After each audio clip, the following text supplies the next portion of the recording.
I'm going to keep thinking.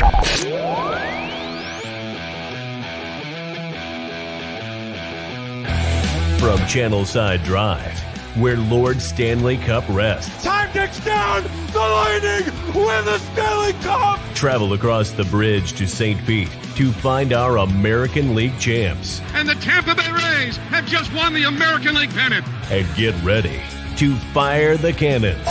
Lob pass toward the end zone. Gronkowski, he makes the catch. Touchdown Tampa Bay. What a great grab by Gronk. Because it's time for another episode of Play the Bay. Play the Bay.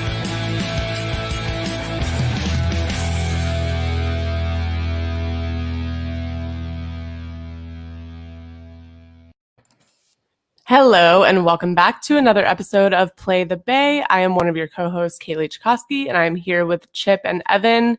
Guys, we made it to 2021. Woo! We did it. We survived. Attaboy celebration. Evan, what do you got there? I've got a double Thunder Funk from Bentwater Brewing Company. It's a double India IPA. It's really good. Wow. Nice. Double Thunder Funk? Is that what that is? Funk? Sounds like an ice cream flavor. Double Thunder Funk. You should start posting your beer of the week on the account. Like every week before we do a show, you should just do Evan's beer of the week right before the show so people can get it and drink it with you. Not only is that a great fucking idea, but now everybody's going to steal that idea because you said that. But that's a great idea. I'm going to start doing that. So you know what? Call the segment Podcast Beverage. So yes, the podcast beverage of the week comes brought to you by Bentwater Brewing Company, the Double Thunder Funk IPA. Thank you, Bentwater Water. It's very good. We can hit them up on Twitter afterwards. I'm going to do that. It's very tasty. Yes. Yeah, that wasn't even sponsored. Every week there's just these great craft beer ad reads, and they never pay us a dime. One of these days, we will get a beer company to sponsor this show, and I will be in heaven. But it's got to be craft. I can't. But Budweiser would be all nice and all, but it tastes like water to me. But like if it's like, we'll let you handle that then. Yeah, we live in Tampa. There's so many options. There are. It's an underrated craft beer city, in my opinion. My favorite has to be Cigar City is one of my favorites. Tampa Bay Brewing Company is one of my other favorites too, and then Coppertail, which is they've got great beer too. So, what's up, guys? Hit us up. We need to do a craft beer pub crawl for Play the Bay. Oh, that would be so fun. Why haven't we done that already? Ideas are flowing now. Kaylee did it. God bless her. Yeah, Kaylee did it. It's all right. It's all good. Sorry, we got to do it during the day though, not at night. You know? I love day drinking now because I'm old. I'm older now. I'm almost like Chip. You're in your 40s, so you can understand. I'm like creeping up there. I'll be 38 this year. I appreciate day drinking. I love day drinking more than I do nighttime drinking. Like. The food tastes better during the day. Like you can't really get into as much trouble as you can as you would at nighttime. So day drink, I'll sign me up all day for that. Hell yeah. I'm a sleepy person, as we've established. So day drinking is way more preferable for me. I'd rather go out, the sun's shining, you get refreshing drinks, and then you go home and you're in bed by 8 because you're sleepy from drinking. That's and true. You get a full night's rest, and the next day you don't even feel a thing. That's wow. I never do that anymore. I definitely I'm thinking we get the trolley up in Ybor or something like that, get some Uber XLs and just kind of cart around Tampa and just enjoy the afternoons of day drinking with beer. I'm cool with that. Would be so fun. Sold. Yeah. That'd be fun. Just thinking about it right now. We got to do it. We should do it for one of these because now we're in postseason, which we will definitely get into. But I feel like there's so many good weeks of football coming up. I feel like that could be a whole day of postseason football, just craft beer. And I have a designated driver now, too. What? Yes. My wife's pregnant, so she's not drinking. Don't use your wife. She likes doing it. She'd rather drive for me instead of trying to try and drive myself. She's like, just call me. Fair. I don't care. So I'm like, okay, I have a designated driver now. She can cart us all around. Yeah. All right, sign me up. Where are the permission slips? I'm in. Yeah, I'm here for it. I'm here for it. That's a great idea. Let's do it. All right. let's jump into the Buccaneers Falcons, last game of the regular season. So regular season's done. It feels like it flew by. Yeah. I'm a little sad about it, but the Buccaneers closed out on a 4-game winning streak, won 44-27 over the Atlanta Falcons. Obviously, they're in a good place. They feel like heading into the postseason. It looks as though they're in a good place heading into the playoffs. But Bruce Arians did a press conference, said they are way more confident, especially offensively, which I think was pretty evident in week 17. But, they got off to a quick start, something that they've had a little bit of trouble doing this season. And their offense is something that has been kind of up and down. Are you guys convinced, based on what you've seen over the last 4 weeks, that they've worked out all the kinks, their offense has worked into a good scheme, kind of identified who they are, enough to be successful in the postseason? I think Uncle Chip was one of the guys that referenced the big Mo, as in momentum. And I got to tell you, like I said before, Detroit, they created some of that momentum. They got things going. Things are in the right direction. They carried that momentum over to the Atlanta game. Now, came out of halftime in the third quarter, gave up some points, got it really close again just to get Evan freaking really scared and nervous. And then after that, they kind of pulled away again. So, I'm a lot more at ease with what the offense has to do and seeing that fluidity. They've picked it up and they've kind of been going for it in a good direction. So, I'm definitely more confident on the offensive side. And now we're in the playoffs. So, we wanted to see those 4 games. They got 4 wins. I might fanboy out a little bit on this show tonight because we're rolling into the playoffs, and my lowered expectations have to be kind of tempered a little bit because you have to have that confidence as a fan, as I am. You want to go in the playoffs with strong. We're gonna do this, especially against Washington. But what I saw on Sunday was something we've seen the past couple of weeks with them going against crappy teams. I mean, it wasn't anything new. They look great. They started off fast. I mean, I really thought they were going to run up the score a little bit more on the Falcons. I really did, but it just seemed like they let them, took their foot off the gas just a tad in the late third, fourth quarter. But it looked good. I mean, when Mike Evans' injury happened, Chip, me and you were there at Rafferty's. It was almost as if like somebody came up and punched us in the gut because that injury. You couldn't even watch it again. I pulled it up on my phone, and he was like, "Don't do that, or I'm going to throw up." Yeah, I think. Well, what we talked about, and Kaylee, I don't know if you were somewhere watching, if you saw the playback. I've torn my ACL 3 times, so I know what happens when you tear an ACL. Yeah, and the way it just looked like either an ankle roll or like a hyperextension. You're going to show me? No, I'm not showing. No, it's highlight. This isn't it. Okay. All right, but I didn't think it was an ACL. I hoped it wasn't. But, I'm glad that it was just a hyperextension. But, at first look, though, it looked pretty gruesome. Yeah, it almost looked like his leg was a Twizzler. That's how bad it was. It was just like, and I was like, oh, God, please, God, no. And then everybody on Twitter decided to get their PhDs and their doctorate. Their WebMD. Yeah, specialists now. Everybody went on. Or orthopedic surgeons to the max on Twitter, the Twitterverse about, oh my God, it's an ACL, it's an MCL. It's like, can you guys pump the brakes?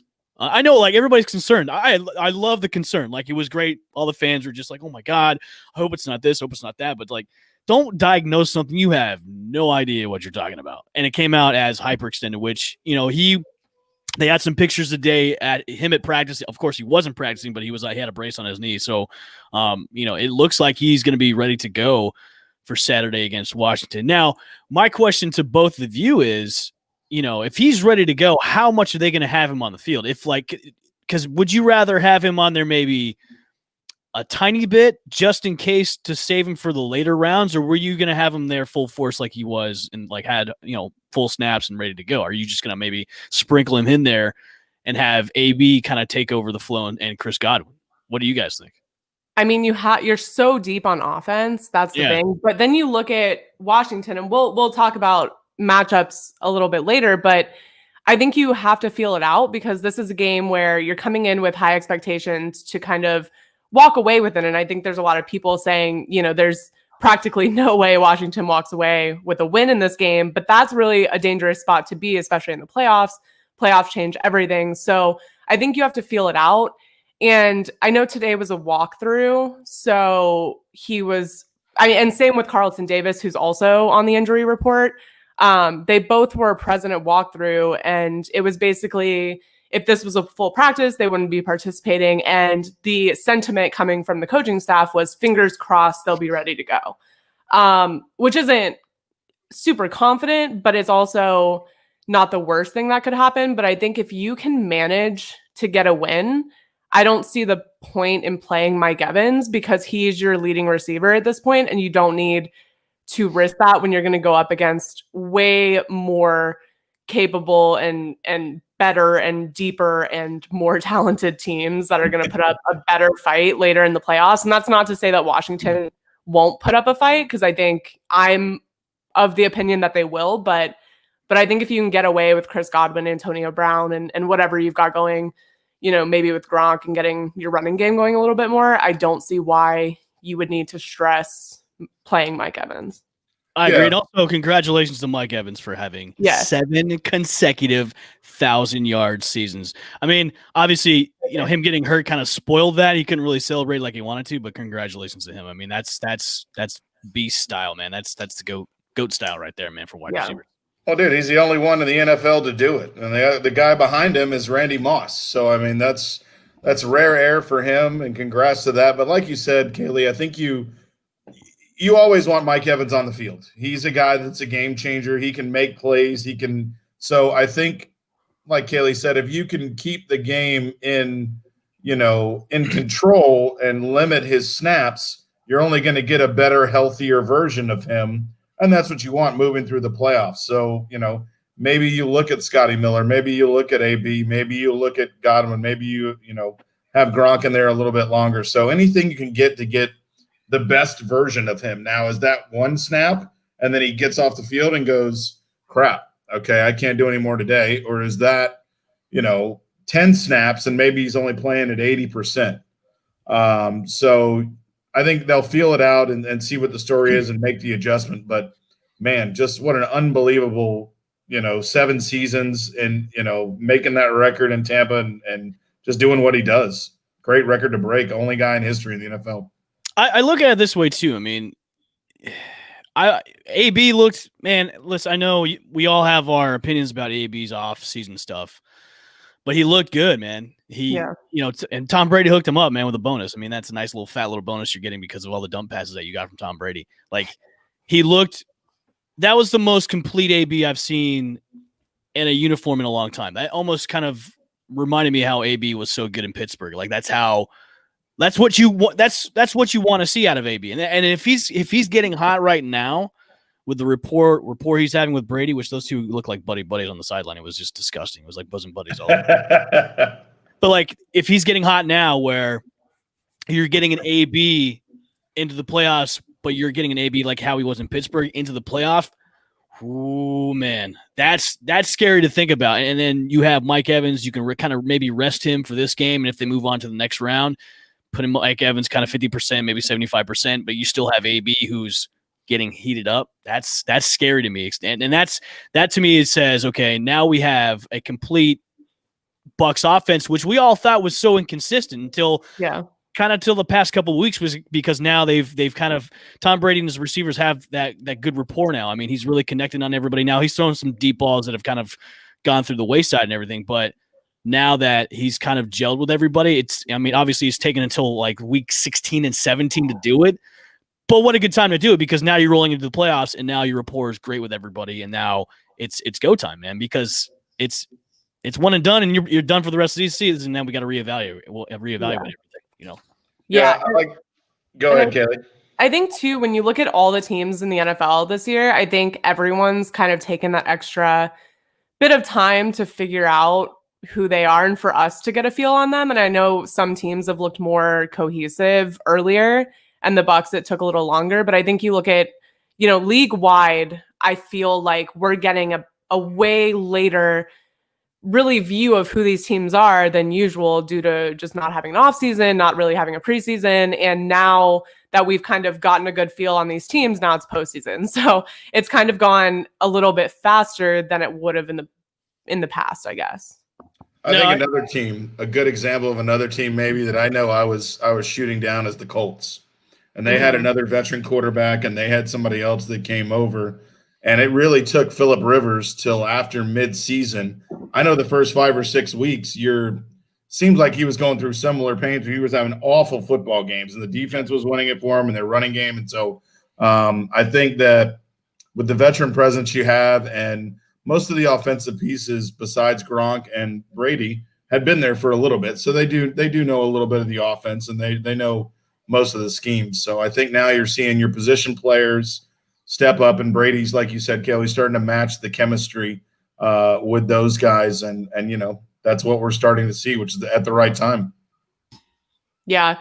And I kind of want to ask you guys, because Mike Evans obviously got injured, kind of early in the game, but I was a little surprised by the fact that the starters stayed in the game the entire 60 minutes. And that's something that I really didn't expect. And I know, Evan, you mentioned kind of expecting this to be more of a blowout game than it turned out to be. But, they did win by a considerable amount of points, and it didn't really seem like they were really going to rest anybody throughout this game at all. And I'm kind of, wanting to get your opinion on whether you think that was the correct decision, regardless of how it turned out. But also, the Falcons aren't a terrible team, but they were still able to put up a considerable amount of yards and then score on 4 straight drives. I mean, going into the half and coming out in the third, they looked really, really good. And so that kind of begs the question, is the defense necessarily ready for postseason? And is the decision to keep all the starters in lack of confidence in the defense, or was it really just trying to establish momentum going into the playoffs? I was questioning that myself because, that's a risk of injury that you don't want to one of your starters if you leave them in too long, especially for a game like you don't really need to win. If you don't win, you've already clinched your playoff spot. Changes nothing. It changes nothing. So having most of their starters being there for a very long time it worried me, because you could have another Mike Evans injury. And then Tom Brady could have gotten hurt. And then what are you going to do now? Ride in the playoffs with Blaine Gabbert? Hell no. So, that decision kind of worried me a little bit. It's just like maybe they were trying to do that to get that momentum going into the playoffs. I mean, obviously it helps because you won 44-27, but Kaylee, like you said, the Falcons did have a little bit of momentum coming in the second half, and the defense kind of looked a little like, okay, we're kind of taking our foot off the gas a little bit. Maybe we'll have this be a game. Maybe we'll make this things exciting for everybody here in Tampa Bay.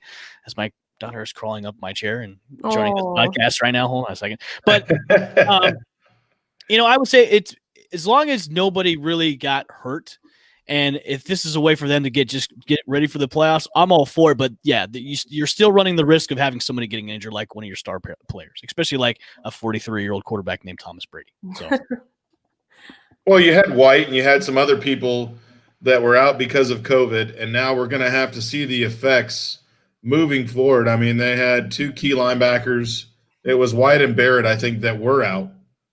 So what do you guys think as far as the impact? We know that, we've talked to players and we've seen, Lamar Jackson ends up going in during a game and cramps up and, sits out basically 2 quarters just because he was dehydrated and he said he was sick.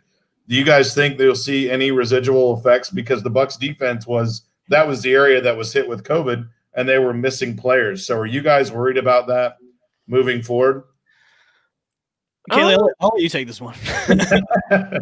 I'm not necessarily too worried about the people that have been on the list, because from what I've gathered, it hasn't been any serious.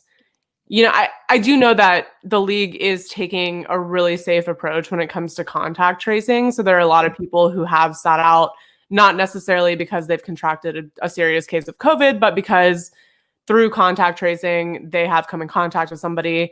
And I'm not too knowledgeable on the exact situations of those players, other than that they were on the COVID list. But I do know that I think they'd be okay. I'd be more concerned with the 4 or 5 days in between now and the next game, because I think every week there are players that hit that COVID list for a lot of teams, right? So I think that is concerning because the NFL has established these protocols, which are, obviously, if they're standardized across the league, I'm all for it, but you just never know who's going to be on that COVID list at what time. And you kind of have to follow the same protocols as every other team. And when it comes down to it, if someone hits that list on Friday and they're not able to play in a playoff game and that's a key player, then that's obviously a concern. So they are getting Shaq Barrett back, which is good. Yep. Carlton Davis should be back this week as well. The only real key piece they're missing is Devin White, which, he's on the COVID list, but he doesn't have COVID. He was just in contact with people that have, so he's on that list. Non-symptoms then. A non-symptom thing. So, which is, if you win this week, great. You're going to have him for the next round, and then your defense, your front seven, is in full force. But you're going up against a Washington team that, these two teams, they don't really parallel each other, only in the defensive part. They both have great defenses. Now, obviously, the Bucs have an upside with their offense and everything. So, but when it comes to the defense is getting after the quarterbacks, that's going to be a problem for not only Brady, but also Alex Smith too this weekend. Yeah, for sure. And let's talk about this matchup because like you mentioned, I think most people are kind of blowing it off as, I think the Bucs win percentage on this is about 80 with 20% being with Washington. But, that's the narrative, is them having virtually no chance to win this game. And, maybe so, but they've also been in almost every game they've played this season, even their losses. So it isn't, it's pertinent to look at what their strengths are. And I think when you look at the NFC East, which is a pretty weak division, their defense is still the best unit on the field in that division.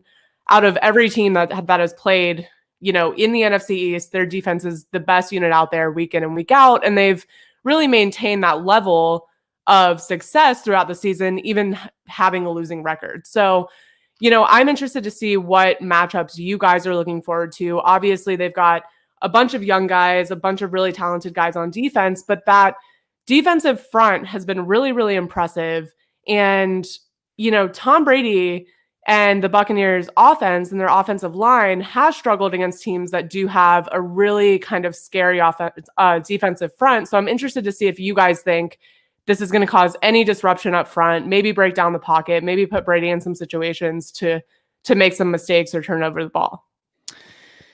Do you think Chase Young maybe jinxed himself by saying, I want Brady, I want Tom Brady? Now, I know Bruce Arians said, be careful what you wish for. That's it's a young buck calling out the old grizzled veteran when it comes to a playoff game. And this is Tom Brady country when we're coming in the playoffs. But I would be very concerned about this Washington front seven. You've got Chase Young, who is a beast. You also have Montez Sweat.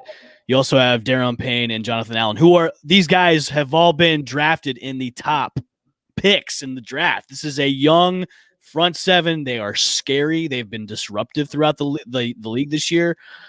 With Tampa Bay's offensive line, I would be concerned because with this front seven, you've got to give Brady some time. Brady's not a mobile quarterback, man. Right. He's not. He's not the guy that's going to run around and be a Lamar Jackson, or he's not going to be a young guy like Justin Herbert. He's going to be a guy that's going to run like a 4.4 in like 8 seconds.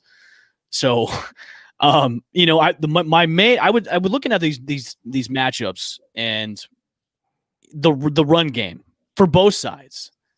How is Rojo and then Leonard Fournette, depending on how they're going to use them this week, go against that front seven in Washington? And then on the flip side, for Washington's run game with Antonio Gibson going against that front seven for the Tampa Bay Buccaneers, how are they going to do against each other? Because they're like mirror images of each other when it comes to the defense. They're both strong, so it's like if I'm Tampa Bay, I'm coming out quick, man. I'm not doing these ticky-tacky plays. I'm coming out quick. I'm doing dump passes. I'm doing 10, 15 yards, and I'm getting this defense really tired, and I'm running up the score. Now, obviously, Alex Smith, we've seen Alex Smith's book of work in the past when he was with San Francisco and when he was with Kansas City. A great game manager. We've seen that. He can do that. Alex Smith can beat you as long as he's not on an Andy Reid team where Andy Reid doesn't know how to manage the clock and they kick field goals all the time.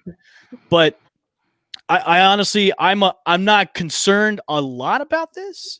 But there's a level of concern is they could get the Tom Brady all day and it's just going to be a disaster. And then Washington can move on and have a great feel-good story for Alex Smith, who should get the comeback player of the year. And they should rename that the Alex Smith Award, about him.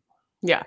Yeah. I mean, I think that, and you hit a lot of the things. If I ever build an NFL franchise, which people are already knocking down my door, I got to be honest with both you guys.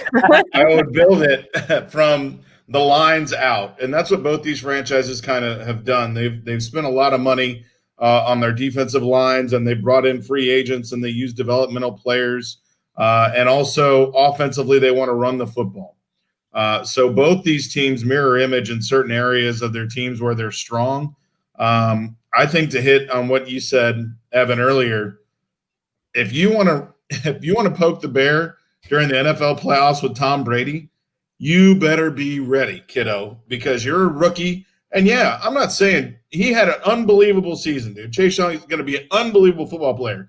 But, buddy, you're in a whole different world. Now, you've seen what happens when people say things that professionals, players, especially in the NFL, people take victory laps around stadiums or people have bulletin board material. Professionals are a whole nother level of, athlete when it comes to poking fun at people. And you'll see Tom Brady, once he hits his stride and gets going, and if Tampa, the line's been really good this year with the Bucs. So, of course, everybody's going to be a little bit nervous, but I got to tell you, if Tom Brady gets enough time, he'll shred the defensive backfield. That's what they've got to be worried about that. So give him the time, and we should be fine. You got to look at it this way too. And Tom Brady has better weapons to work with than he did in New England. Yeah. So Chase Young, poke the bear. Poke the bear all you want. I want it. I love seeing pissed off Tom Brady. Like, there you go. People have called him a Karen this year and everything. Like, I want to see pissed off Tom Brady. Like, that's the Tom Brady that wins you championships, is when you poke the bear and he hasn't had his protein shakes in the morning or his kale salads in the afternoon. That's the type of Tom Brady I want to see, or his vampire blood before the game. Like, that's what I want to see, is poke the bear, man. Call him out. That's what I want to see. I want to see Tom Brady just ram it down your throat and go on to the next round. That's what I want to see. I mean, I think that's the thing, though, is when you're looking at the playoffs, I think every team needs to go in with that mentality, kind of like what you said, Evan. Like, you can set, low expectations the whole season, but once you get in the playoff, you have to have confidence. And if you're on one of these teams, you have to go in thinking that you're going to win every single matchup you're playing. Otherwise, why are you going to the playoffs? Right. So I do respect Chase Young. I think here's the thing, is you look at a team like Washington, and we kind of talked about this at Rafferty's on Sunday, but everything they've had to overcome this year, everything that's set them back on an organizational level, on a media level with their owner and their front office and everything going on, to Ron Rivera, fighting cancer. And then you've got so many factors playing into the season, and a team that no one expected to win more than 2 games probably coming into the season.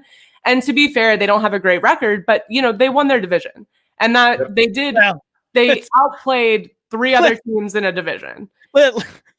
Yeah, you don't even call that a division anymore. I mean, come on. But when you look at who Dallas has on their team, these other teams that have been together with their units, with their rosters in a more cohesive fashion than Washington has been, and dealt with far less adversity. I mean, obviously Dallas lost their quarterback, but Andy Dalton is not a scrub off the street. I mean, he's an experienced backup quarterback, if anything. But I just think if this team comes in with anything less than 100% confidence, they're doing a disservice to themselves. And I like it because they're young, and that's how they've won every matchup this season, is going in and saying, why not us? And that was their mentality from the jump on this season, is just because we've gone through all of this, why can't we go to the playoffs? And here they are, right? Yeah. So I do like that mentality. I like it. It makes it fun. He's young. He's really exciting to watch. And regardless, even if he loses, I mean, he's going to be an outstanding player, probably defensive rookie of the year if we have to bet on it. And then he's going to go on and have a great career and make $1 billion and probably have 1 million sponsorships. So, good for him. I'm excited. And lose it all for one stupid Instagram post and tweet. No, he's one guy that they speak so highly of. So I'm excited. I think he will. Yeah, not Bucs related, but this year having both the Cowboys, the Giants, and like the Eagles all eliminated, not one of them going to the playoffs. And you have the Washington, no longer known as the Redskins, win the division. Like, Kaylee, like you said, after all they've been through, like them overcoming this, going to the playoffs, winning the division, like nothing made me happier than not seeing the Eagles, who are a dumpster fire. Cowboys, the Cowboys had to deal with Dak's injury and everything, but like the Eagles have to deal with now everybody hates each other. And the G-men hate the Eagles. Like, that's such good. Like, that division is the NFC least, but they just hate the shit out of each other, and that's great. And none of those teams, like, I'm okay with Washington going to the playoffs. I'm okay with that. But those other three teams, them not going is like Christmas come early for 2021. You know what I mean? And to be honest with you, as much as I cannot stand the side of the Eagles, I don't like Dallas. I really don't care for New York. That division is honestly just the epitome of football, right? Like they play terrible football, but the fans, the rivalries, the like nonsense, the ignorance that you hear week in and week out, that's what makes football really fun. And they're stupid fans. They're so dumb. Like if Roger Goodell had any sense, he would ban that whole division from going to the playoffs next year because a million people watch them on television. Oh, yeah. They get more viewers on TV than anyone else. Would riot, dude. Media places would blow up. I mean, guys, you got to admit though, the Eagles now, they're going to be a media darling throughout the whole offseason. There's going to be so much material to talk about because the players, and we won't stay too long on this because I feel like we've already given the Eagles too much. Miles Sanders came out today on an interview on a Philadelphia station and said majority of the players didn't understand the move and hated it. And so reports are they had to hold players back from confronting Peterson. They had to hold them back. I love it. I love it. Burn, baby, burn. Yes. Where can you end up? Burn the city down. I hate their fans. Eating horse shit all the time. All right, let's move on. Getting back to another team that's awful in the division, Washington. Yes. Right now, I think the mentality we've all circled around is kind of the house cash mentality. Yep. They're playing with house cash. This franchise has basically had to ice skate uphill against the wind. It's been awful for them the whole year, and they've made it. So now they feel like they're playing, and they've got all the motivation in the world, no negative impact. They're like, hey, go in there, play loose, see what happens. We've already proven everybody wrong. We're here in the playoffs. And that's a dangerous team to play against. It is. And that's the thing about Ron Rivera is that's why you bring him in, right? Like that's the kind of guy that he is, not only because you have a terrible culture, before this season, and you need a guy like Ron Rivera, who's very respected by the front office, by the ownership, by everyone involved. And then most importantly, the players. It's hard not to root for this team. Maybe not right now because of their opponent this weekend, but it's hard not to have rooted for them this season because you just see where they were last year, where their organization was at the start of this year and where they are now. It's kind of, they're on the right track, so they have nothing to lose at this point. So it's funny how winning kind of makes things swept under the rug, like the whole Dan Snyder thing and the whole. That's still on. That's still not as prevalent as it was. You win. It's not in national media, but it's still there. It's still there. It's hush hush because it's in court.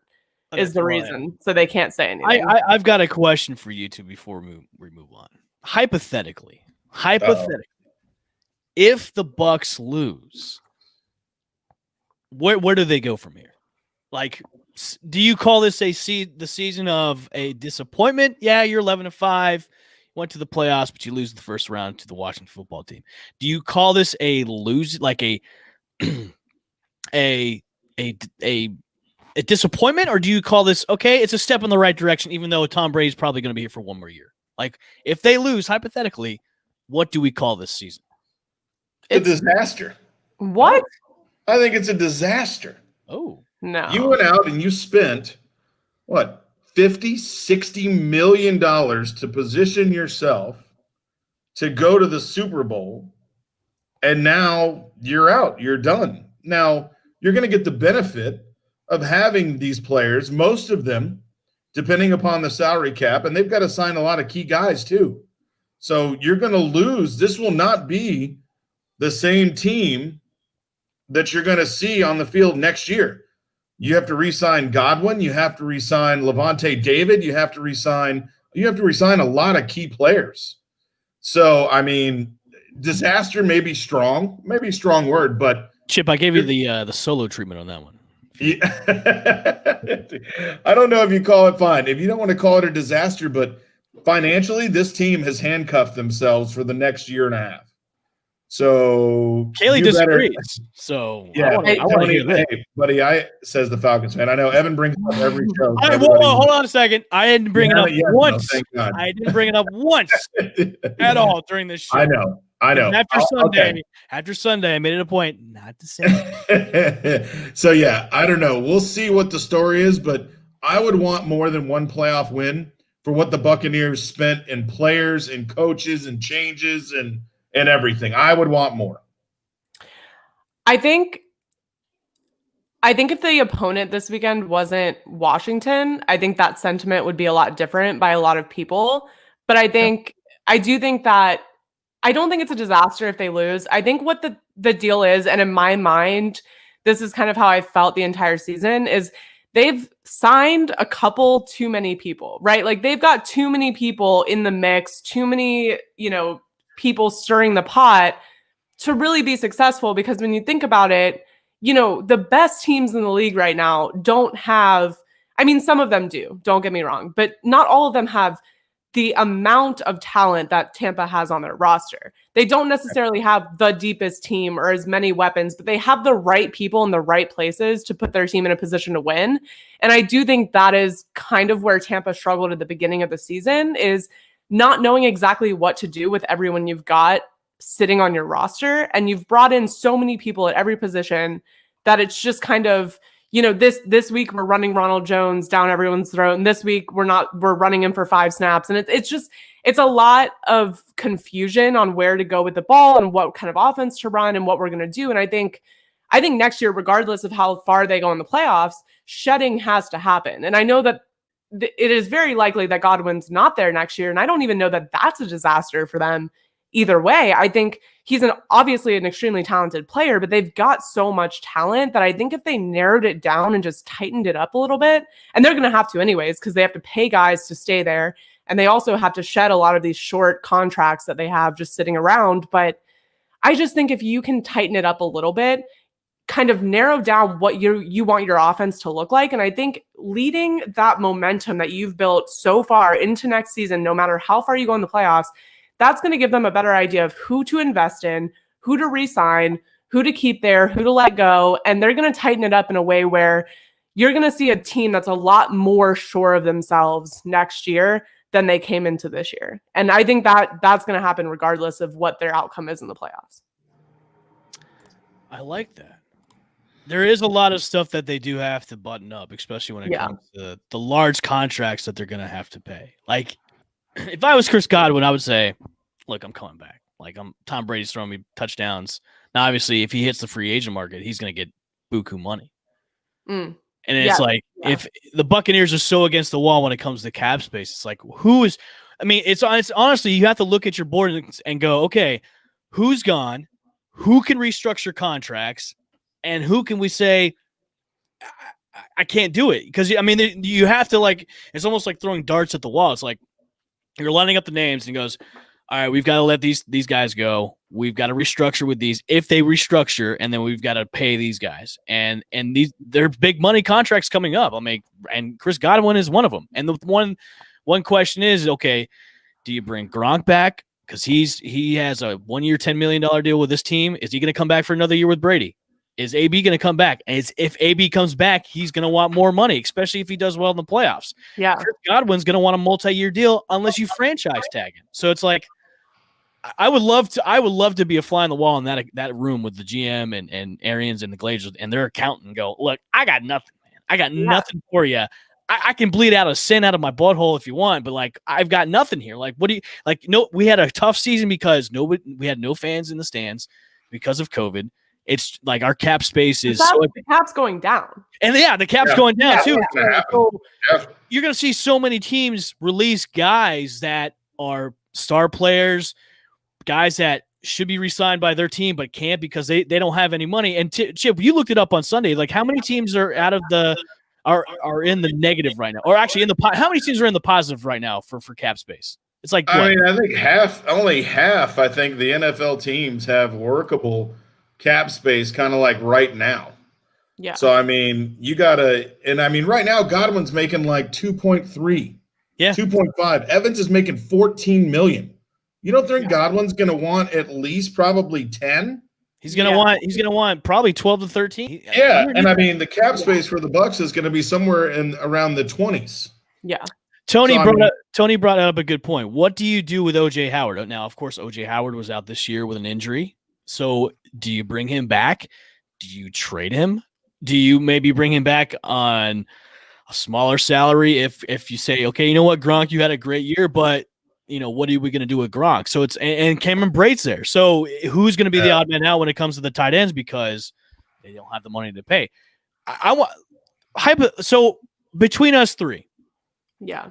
If you were, Jason Light, Bruce Arians, and the Glazers, and you've got your 3 tight end sets, you've got OJ Howard, you've got Cameron Brate, Rob Gronkowski. Who are you re-signing? Who are you trading? And who are you going to try and get on a small contract? I think I'm going to try to get OJ Howard on a small contract, but I want him back because I think you look at what he was doing before injury, and I think you were looking at his improvement year over year. He had a few missteps, but I think longevity-wise, I'm more inclined to take him, and he hasn't put up numbers this season, so he's in no position to request anything crazy. You can kind of keep him on the low a little bit, but he's a guy, I just don't see Gronk being there for years, right? Like, I think that's the reason they signed him to a 1 year is because obviously Tom Brady wanted him there. He's got nothing better to do besides promote CBD and parties, so he's doing it, right? He hasn't partied though. He's not partying at all. No party stories from Gronk. I know. Yeah. Well, and, our good friend of the show, John Mola, says, are we really talking about free agency before the first playoff game since Soldier Boy was a thing? Soldier Boy. That's fair. That's Superman, fair.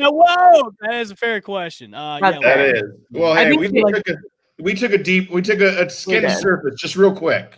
Yeah. We took a deep cut before we move on. Yeah, we've got plenty of time to dive into it because obviously the playoffs won't last forever. So yeah. That's right. That's true. That's good. Yeah, but let's talk about. So let's move on.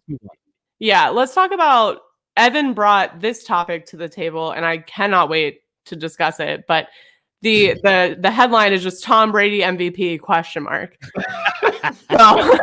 So we have to dive into this because he's in the conversation. I mean, he's in the conversation when you list out the top 10 candidates for the MVP. I wouldn't say he's in the legitimate conversation of taking home the trophy. But Evan, go ahead. Are you saying you don't like my rundown? Oh no, let him go last. No, I like it. Okay. I saw this and immediately I was like, can't wait for it. So yeah. I'll go last since you Chip, go last. I'll go last. Okay. You go last. Chip, go first. All right. I think that this is the most hilarious headline I have seen on our show ever.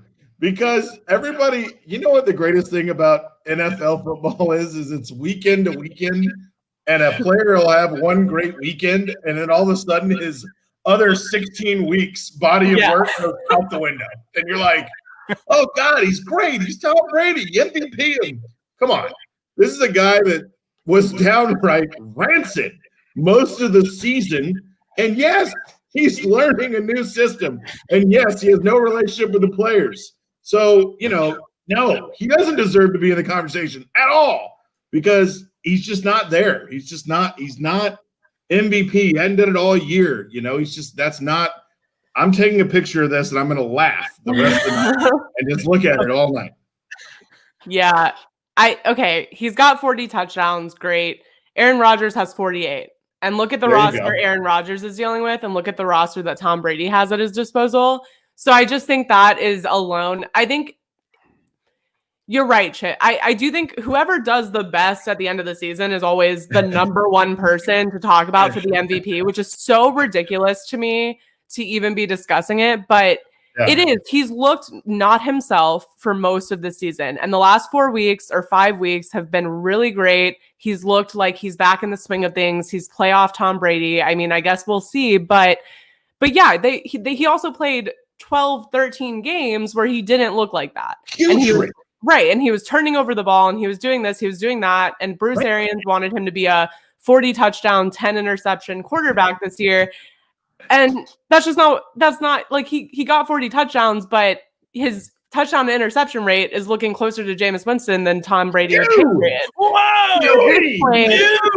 At this point, I don't think it's this year. I'm not saying that maybe next year he's not in that conversation, but when you look at Tom Brady with the roster they have, all the talent, all the money they spent, a defense that has struggled but is still one of the better defenses in the league, and your team is not even a favorite to make it to the divisional round or to make it to the Super Bowl, like, okay, I mean, doesn't mean they won't, doesn't mean it can't happen, just means you haven't proved enough this year to suggest that is a probable outcome.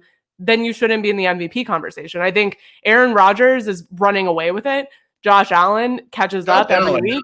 Josh Allen, first of all, 8 touchdowns on the ground, 37 in the air. I mean, he's got more talent, I think, than Aaron Rodgers has right now on his team. But gosh, like, he looks better and better every week. And his impact on his team far outweighs Tom Brady's impact with the Buccaneers.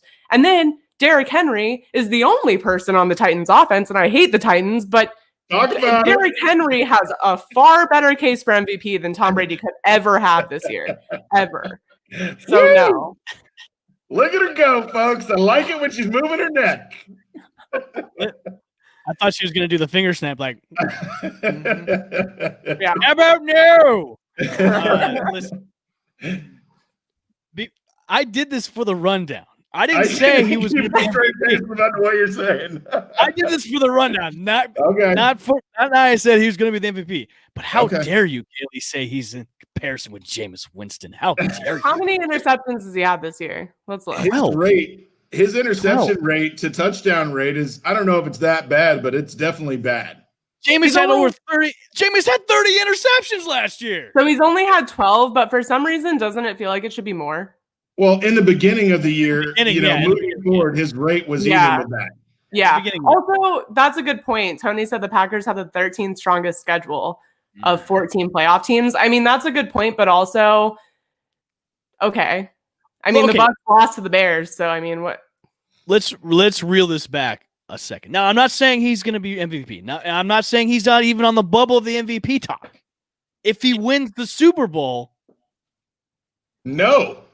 Okay. I still don't give it to him. Chip, you got to say, Chip, you still got to say, how about no? Like Dr. No. How about no? How about no? No. I'm okay.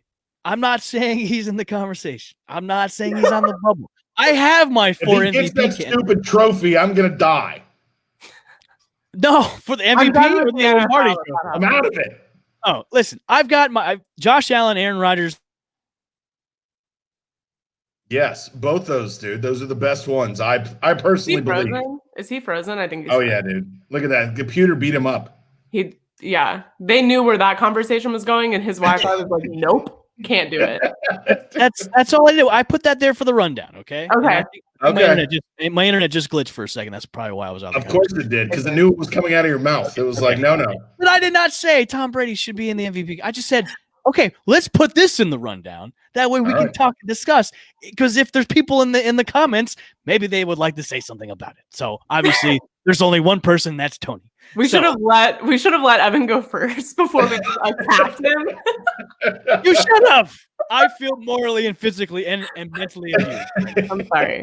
It's okay. I'm sorry. It's all right. Tony, thank you for the comments and the stat dropping too. We love that. Keep it up. No, I listen. This is Aaron Rodgers MVP to lose, like that.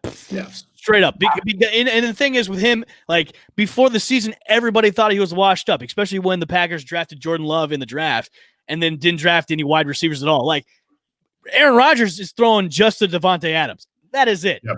And then he's been like Aaron Rodgers looks like the Aaron Rodgers when he won the Super Bowl that year. Well, like Robert Tonyan, his tight end, dude, has got You throw an Alan Lazard in there too. So like Aaron Rodgers, this is his MVP. Like the discount double check, the belt is back. That's why he's been doing it. Like he's the man. He's a bad man right now. So I'm not taking away anything from Aaron Rodgers. Josh Allen, on the other hand, that's a strong number 2 that maybe could slip into the number 1 spot because of the way he can run the ball. The way Josh Allen wins the Super Bowl. Give me that. Yeah, give me that. Like Bill, you put the Bills Nation, you put Bills Mafia back on the map with that kid.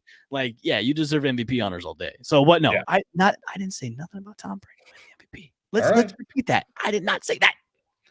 Let's not say that. No. Oh, John's got some jokes. What's Stop it? it. Maybe for the Walter Payton? Yes. No. Log off of your Facebook. Get out of here. Jeez, John. Jeez. God, he's got jokes. Jokes on jokes. Fantastic. I need more of that in my life. That's good stuff right there. We got to be nice. John's the program director for WDA, so let's be nice to him real quick. AB is like that guy, in those warehouses where it's like 0 days since a workplace incident. AB is like 100 days since I've assaulted the gate worker at my neighborhood.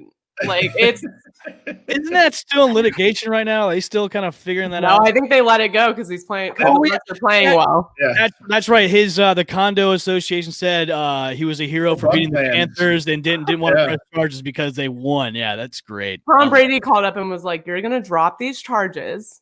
Oh yeah, this is my Mr. Brady. I don't care if he wrecked a $3,000 gate. I'm sure Tom Brady's like, listen, I'll pay for that. I don't care if he punched that old lady in the face and threw her to the ground. We have a Super Bowl to win. Oh, my God. Tom Brady's probably like, listen, if you don't do this, I will come over there and I will kill you. Can you imagine vampire Tom Brady just like threatening old women on the phone? I could see it. It's probably oh, my God. Oh my God! It's the new year and we've come unhinged already. I love it, dude. It's great. Anytime you can say Tom Brady could fly in like a vampire and threaten an old lady for an HOA. All right, let's close out with rapid fire word game, and I want to preface this by saying I just wrote these names down as we were doing this, so they're not the most well thought out, but just based on where we are. And I'll take the blame for that because I totally forgot about this segment before the show started. So I leave it up to you, Kaylee. So we don't know who's going to be on the list. So let's write it out. Let's go. Okay. So these are just like, I'm going to throw out a name. You give me your vibe of them based on the season, right? So far. Okay. Let's do it. Byron Leftwich. Go! Go back to Marshall. Disappointed. Go back to Marshall. Okay. Well, he's in consideration to be a head coach there, so go back to Marshall. Okay. Antonio Brown. Speaking of Gate basher. Misunderstood. Okay. All right. Leonard Fournette. Kaylee's best friend. Overrated. Thank you. Love Kaylee's best friend. Oh gosh. All right. You brought up the name. I know, because I'm just thinking about people that'll be like on the fence. Because I know, Okay. Scotty Miller. I don't know if this one's on the fence. Scooter. Oh, underutilized. Edelman 2.0. Yes. Get him out there. I agree with that. Last one. Antoine Winfield Jr. Rookie of the year. Defensive rookie of the year. Yeah, love that. Really, that pick, having him back there, and he's just reminds me of an Earl Thomas, kind of a ball hawk, scanning the field, always looking for the, eyes of the quarterback and just always being in the play. So when we did our draft show, that was like the monster pick. Like that almost kind of saved Jason Light's job. Was that because it was such a great. It was like the steal of the night for them. Was that pick? Yeah. And he's turned out to be a monster. I can't wait to see more of him. Like for the years to come. Like it was a great pick. He's been such a great addition to that defense, man. Yeah. Chin too. Tony said Chin. Yeah, good too. But I think I don't know. Winfield better. I think, and he's going to be a great player for them for years to come. Yeah, agree. Any final thoughts before we get out of here? Chip, man, this is what we planned for all year, folks. We said we needed to get to the playoffs, pull the curtain back. Here we go, Bucs fans. hit the freaking Twitter rants, hit the freaking interwebs, tune in. Let's get the first win out of the way. And then after that, me personally, I'll feel like this season then is a success. Get out of the first round. You're gonna make me feel a lot better. And then everything you did, spent time, trouble, travel, everything was taken care of. I washed my new El Bushman jersey in warm water so it could shrink because the jersey I got was a little bit too big. So I never have that issue. So I'm gonna wear it. I'm gonna wear it on Saturday. And this is where your time to shine. Like first round is really kind of culminates. I would say culminates your season. If you don't get out of that first round, Chip, you said before, like you weren't there. Like you weren't there at all. Like you've got to go in. You've got to say, Washington, I know you've got some feel-good stories, but our team is a lot better. We've got Tom Brady, and you've got a mean, pissed-off Tom Brady. So he hasn't had his vampire blood or his kale salads. Giselle has withheld sex from him for maybe a couple of months or so. At least. So you're getting Tom Brady in that state. So I would say you gotta let's let loose, man. Like the playoff focused Brady. Yeah, let's let loose. Let's have Tom Brady when he gets into the playoffs like he was in New England, and let's win a Super Bowl. Let's go. He's a bad man. Yeah, let's go. No, that's Aaron Rodgers. Let's go. Yeah. Hey, Kaylee, what's your final? I'm not leaving my couch all weekend. 6 wild card games is the happiest I've probably been in a long time. So I will not be doing anything but watching wild card weekend. So should we do a after game show? I mean, we should like I'm going to say, well, I think we could do that. But Evan, do you want to watch the game? Where are we going to go watch the game, buddy? I was just about to ask you that. Like, I remember I've got a designated driver now.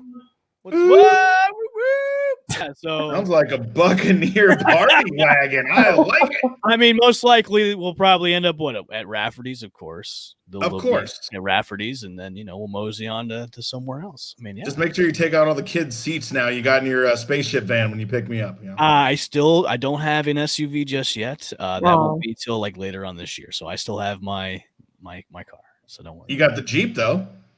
That's my wife's car. I'm not messing with that. No. You're not gonna. Okay. All right. Fine. We got to ride in style. Come on now. All right. I'm in. Okay. All right. Well, we'll figure out Saturday. But thank you guys for tuning in today, getting in the comments. Make sure you follow us on Twitter at PlayTheBayTB, on Facebook at PlayTheBay2020, YouTube, Spotify, Apple, all the places. Play the Bay. Yeah. Yeah. We'll catch you guys either Saturday or next week, but either way, after the game. So who knows? Fire the cannons. Chip and I might be having a couple JMO shots, and we'll be like, "This is what we found." Oh boy, fantastic! If we lose, we're not having a show. If we win, chances go up that we have. Like that probability goes up like that's fair. That's fair. Yeah. Okay. All right. On that note, catch you guys on the flippity flip. Yeah. Flippity flip.